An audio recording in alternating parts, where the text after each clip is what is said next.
Premièrement, la prière. Aucun homme embrasé ne peut se passer de prier intensément. Si vous dites que vous êtes en feu, mais que vous n'avez pas développé un appétit robuste pour la prière, alors votre feu est factice. Ce n'est pas le feu du Saint-Esprit.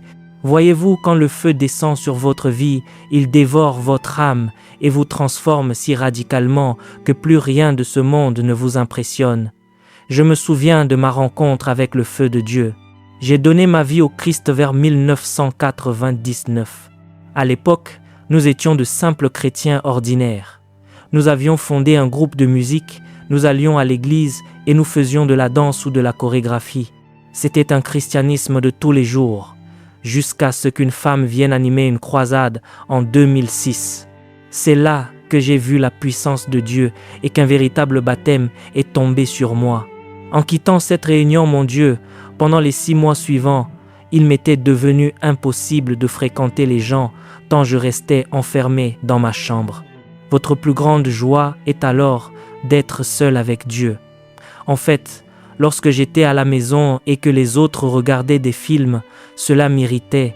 Ainsi, quand la compagnie d'électricité coupait le courant et que tout le monde se fâchait, je disais « Merci Seigneur, ils vont enfin me laisser seul dans ma chambre ». Et là, sur mon lit, je plongeais dans l'intercession. « Oh mon Dieu, vous devez voyager dans la prière. Vous priez au point de tomber au sol sans même vous en rendre compte. Parfois, en priant, vous pénétrez dans différentes atmosphères spirituelles. Vous rencontrez Dieu comme une colonne de feu, vous rencontrez Dieu comme une lumière éclatante et vous demeurez là. Quand vous terminez, vous ne réalisez pas que 12 heures se sont écoulées. C'est pourquoi je dis souvent que le vrai feu ne consiste pas à prier en regardant sa montre. Non, le vrai feu consiste à prier et à oublier le temps. Quand vous émergez, vous êtes vous-même stupéfait. Un jour, je me suis rendu dans mon lieu de prière. À genoux, j'ai vu le mur s'ouvrir et la lumière entrer en moi. Quand j'ai rouvert les yeux, je pensais que 15 minutes s'étaient écoulées, alors que j'étais là depuis plus de 6 heures sans même m'en rendre compte. Plus vous priez, plus vous vivez des rencontres spirituelles. Ce feu qui s'éveille en vous est ce qui détruit le péché. Il n'y a pas de formule magique pour éliminer le péché. Vous avez été enseigné sur la loi de la vie hier. C'est ce feu intérieur qui l'active. Quand cette flamme brûle en vous, tout appétit mondain meurt. Vous pensez avoir une formule humaine pour contrôler vos désirs? Non, ces choses doivent être mortifiées, de la même manière qu'un corps sans vie est placé à la morgue. C'est ainsi que vos appétits charnels doivent être crucifiés. Dieu gèle vos désirs afin qu'il n'ait plus de volonté propre. Mais pour que Dieu accomplisse cela, il doit y avoir une flamme vivante à l'intérieur de vous. Si vous vous réveillez sans chercher l'autel, vous n'êtes pas spirituellement vivant. Il ne s'agit pas simplement d'assister à une réunion de prière ou de faire nombre dans une assemblée. En réalité, lorsque vous êtes embrasé, la réunion de prière collective peut parfois devenir une distraction. Parfois, je vais à une réunion, quelqu'un prie pendant 10 minutes, puis propose un autre sujet de prière et enchaîne. Je les laisse et je m'en vais. Qui sont ces gens? Sont-ils venus seulement pour accumuler des requêtes? Nous sommes venus ici pour voyager en esprit. Alors, vous délaissez le conducteur de prière et vous vous tournez vers le mur.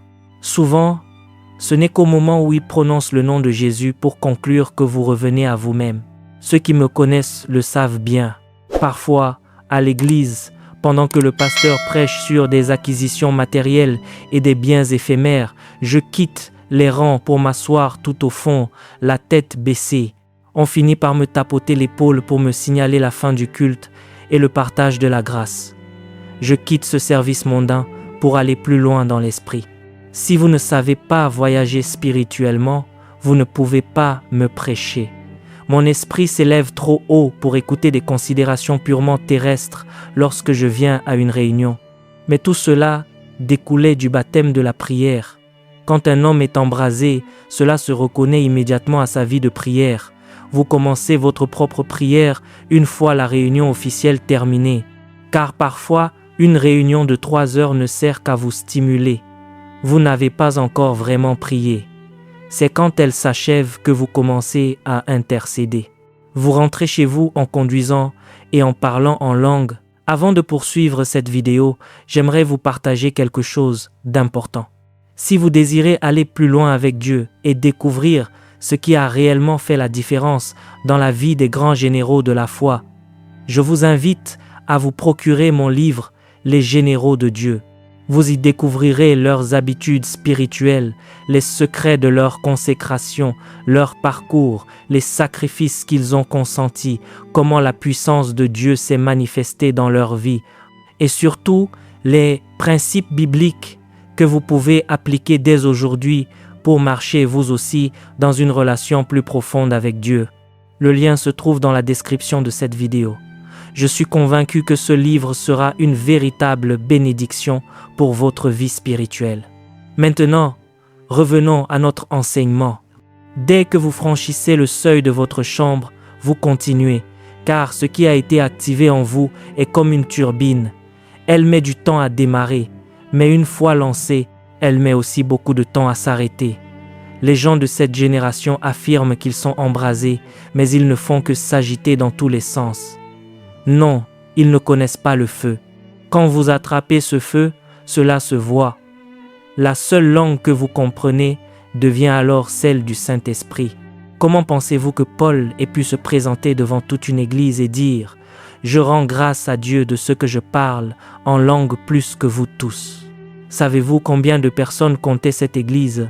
Cet homme passait sa vie à prier. C'est pourquoi, lorsqu'il a écrit à l'église de Thessalonique, dans la première épître aux Thessaloniciens, chapitre 5, verset 19, il a dit « N'éteignez pas l'esprit et priez sans cesse.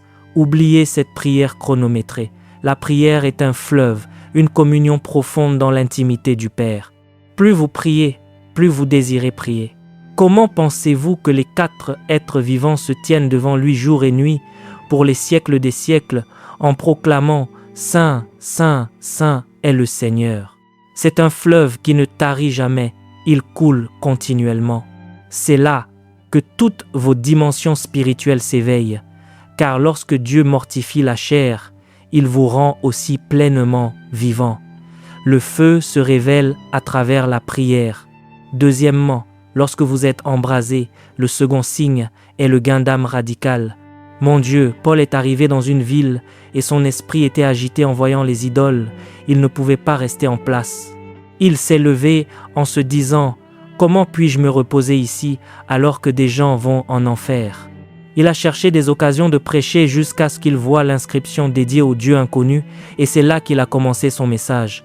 Demandez à ceux qui nous connaissent depuis 10 ans. On vous embauche pour enseigner la chimie, les mathématiques ou la physique. Vous entrez dans une classe pour un cours de 40 minutes.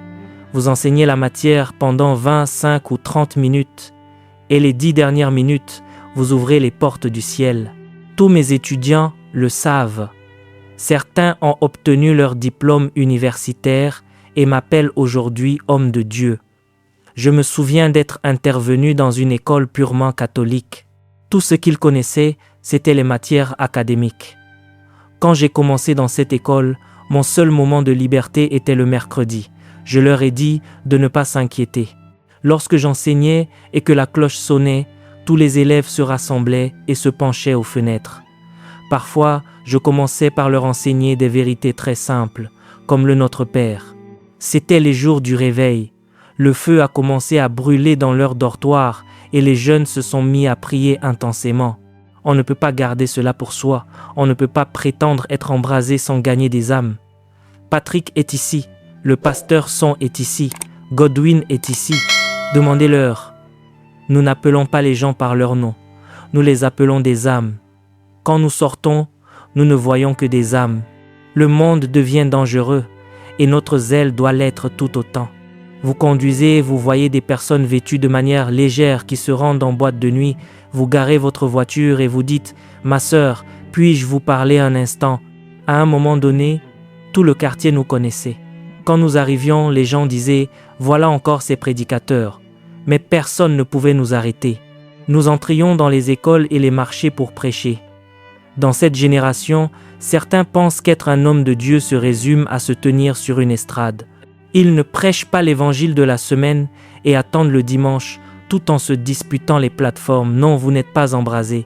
Quand vous l'êtes, vous retournez là où vous aviez autrefois honte de tenir la Bible et vous commencez à y prêcher. C'est cela, la preuve. À l'époque, quand des membres de gangs ou d'occultisme attrapaient ce feu, ils y retournaient et commençaient à prêcher au sein même de leur ancien milieu. Leurs compagnons savaient que c'était authentique. Si vous n'êtes pas vrai, ils vous tuent. Mais quand vous portez ce feu, ils le reconnaissent et disent « Laissez-le tranquille, il est devenu un homme de Dieu, ils le savent. » Si quelqu'un s'assied avec vous pendant 10 minutes, vous lui avez déjà prêché 3 sermons. Ce feu bouillonne en vous, vous ne pouvez pas vous taire. Le pasteur son est là. Chaque fois qu'un conducteur de moto me transportait, même pour un trajet de 5 minutes, il finissait par mettre la main sur son cœur et prier « Cher Père Céleste, je crois en ton Fils. » Quand vous regardiez mes contacts téléphoniques, vous voyez des noms comme Moïse, Michael, Nathaniel ou James rencontrés ainsi. Durant ces 5 minutes de trajet, la première question que je posais était « Si vous mouriez aujourd'hui, savez-vous où vous iriez ?» Certains manifestaient de l'irritation, sachant que j'allais prêcher, mais je n'arrêtais pas. Je continuais à proclamer la parole, et après un moment, la vérité transperçait leur âme, et ils s'arrêtaient pour prier. À la fin, je priais pour eux avant de repartir. Des gens prétendent être embrasés, alors qu'en une année entière, ils n'ont gagné que 5 âmes. Quel genre de feu est cela? Ce n'est qu'une simple lueur d'allumette. Le troisième signe que vous portez ce feu est que vos ressources commencent à être entièrement consacrées au royaume. Vous venez et vous voulez simplement tout donner. Pourquoi pensez-vous que dans l'Église primitive, selon le livre des Actes des Apôtres, chapitre 4, verset 34, la Bible dit qu'il n'y avait aucun indigent parmi eux? Ce n'était pas un miracle abstrait. C'est parce que ceux qui possédaient des terres ou des maisons les vendaient spontanément et apportaient l'argent pour qu'une distribution équitable soit faite. Quand vous êtes embrasé pour Dieu, il devient difficile de garder vos biens pour vous-même. En réalité, vous devez vous imposer un programme et des principes, sinon un jour viendra où vous donnerez tout sans compter. Un jour, j'ai laissé mes chaussures à l'église et je suis rentré chez moi à pied. Ce n'est pas une histoire inventée. Je suis venu à l'église. Le zèle était si fort que je me suis approché de l'autel. J'ai retiré mes chaussures, ma montre, j'ai enlevé la carte SIM de mon téléphone et j'ai tout déposé. À l'époque, nos étapes de croissance consistaient à dire « J'ai donné mes premiers 1000 Naira », puis on économisait pour donner davantage. J'ai donné mes premiers 10 000, mes premiers 50 000, mes premiers 100 000. J'ai continué ainsi jusqu'à mon mariage. Je voulais donner mes premiers 100 millions en une seule fois avant de me marier, mais ma foi ne pouvait pas encore le supporter. Je ne parle pas d'un montant cumulé au fil du temps, mais d'un don unique. Après mon mariage, la première chose que j'ai faite a été d'appeler mon épouse pour lui dire « Je suis maintenant prêt à donner mes premiers 20 millions en une seule fois. » Ma foi me permettait enfin de faire ce sacrifice unique. J'ai commencé avec 10 Naira et aujourd'hui je pouvais offrir 20 millions de Naira d'un coup à Dieu. On dit que vous êtes embrasé, mais vos ressources ne sont pas investies dans le royaume. Faut-il qu'un prédicateur de la prospérité vienne vous manipuler pour vous pousser à donner? Vous ne connaissez pas le feu de Dieu. Quand vous êtes embrasé, tout ce que vous possédez se dirige naturellement vers le royaume. Ce sont les 3 signes qu'un homme est embrasé. Allez vérifier les Écritures. Partout où il y a eu un réveil, ces 3 manifestations étaient présentes. La prière, le gain d'âme et le don matériel. C'est infaillible. Regardez l'époque de David, quand le réveil a commencé et qu'ils ont voulu bâtir le temple. Les vaillants hommes de David ont donné au point qu'il a fallu leur dire d'arrêter, car ce qu'ils avaient apporté était amplement suffisant. Regardez aussi l'époque de Moïse. Lorsqu'il y avait un réveil, le peuple donnait tellement que Moïse a dû ordonner de cesser les offrandes, affirmant qu'ils en avaient assez reçu. Pourtant, les gens continuaient à apporter leurs biens. C'est cela le signe du feu. Mais dans notre génération, il faut instruire les gens, leur prêcher de longs sermons, leur donner des prophéties ou les pousser psychologiquement pour qu'ils donnent. Non, nous n'avons pas encore connu le feu de Dieu. Mes amis savent que je ne m'accorde pas le droit d'acheter quoi que ce soit de valeur pour moi-même si je n'ai pas d'abord honoré Dieu. Tels étaient les principes dans lesquels nous avons été formés. Si je n'ai pas donné 5 millions en espèces à Dieu, comment pourrais-je m'accorder le luxe d'acheter un bien d'une valeur de vue de 5 millions? Ce serait de la folie. Si je n'ai pas d'abord offert 10 ou 20 millions à Dieu, je ne peux pas dépenser de telles sommes pour moi-même. C'est la formation que nous avons reçue et c'est pourquoi rien ne peut vous faire tomber. Vous êtes spirituellement trop lourd sur l'autel pour que quoi que ce soit puisse vous renverser. Nous économisions pour donner, parfois pendant 6 mois. Quand j'ai mis de côté mon premier million pour la première fois, quelle joie! Je n'étais pas heureux de posséder 1 million, j'étais heureux de pouvoir enfin offrir 1 million en une seule fois. Mon cœur a explosé de joie et tout mon entourage l'a su. C'est ce jour-là que j'ai compris que j'étais vraiment millionnaire, car ce qui est déposé sur l'autel est à l'abri de tout assaut du diable. Puis est venu le jour où j'ai pu donner 5 millions en espèces. Je me disais, est-ce vraiment moi? C'est ainsi que nous célébrions nos victoires spirituelles. Le jour où j'ai donné 10 millions, puis 20 millions, j'ai réalisé que ma foi avait grandi. Si je vous racontais certaines expériences, vous ne les comprendriez pas. Mais on nous a enseigné cela et personne ne vous y force. C'est précisément ce qui procure une joie immense. Quiconque est correctement disciple place ces éléments au cœur de ses priorités. Je me souviens du jour où Patrick est venu me voir pour me dire « Pasteur, je suis désormais capable d'offrir mon premier million. » C'est ainsi que nous appelons ces étapes. Je sais que beaucoup ont donné avant lui, mais il disait « Seigneur, voici mon offrande personnelle, c'est cela le feu. » Dans notre génération actuelle, les gens pensent qu'être embrasé signifie vouloir seulement recevoir de Dieu.